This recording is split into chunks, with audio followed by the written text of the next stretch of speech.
主人救救我！我是你的食管，作为美食通向胃部的唯一通道，你真的了解我吗？你总是喜欢胡吃海喝，出现食管癌时，你又怪我不争气。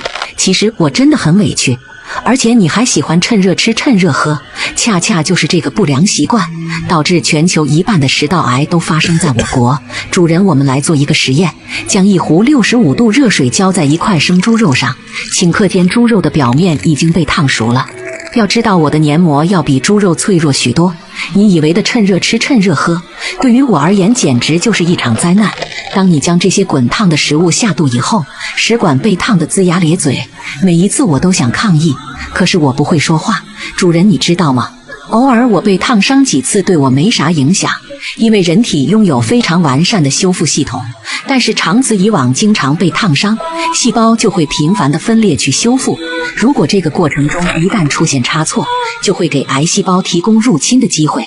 此外，经常吃太烫的食物，修复细胞也会渐渐出现疲劳，对温度和刺激性的东西就会变得麻木。主人，其实我有很多话想对你说，当你细嚼慢咽的时候，也是我最安逸的阶段。我会用10秒左右的时间将食物送入胃部，一旦当你狼吞虎咽的时候，我就会被迫强制收缩，生怕美味的食物滞留在我这里。但有些事我很想跟主人倾诉。你以为的热汤热茶让我的黏膜烫伤烫脱皮，高盐的食物会让我黏膜脱水，烟酒的刺激就像一把锋利的刀，无情地刺入我的皮肤。早已脆弱不堪的我根本无力反抗这一连串的暴击，久而久之我就会伤痕累累。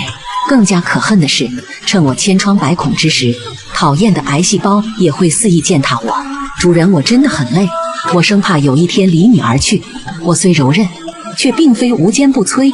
主人，如果你真的爱我，希望你未来的日子，1日3餐切记不要狼吞虎咽，也不要吃太烫的食物，更要学会对辛辣刺激的美食说不，这样我才能更好地守护你。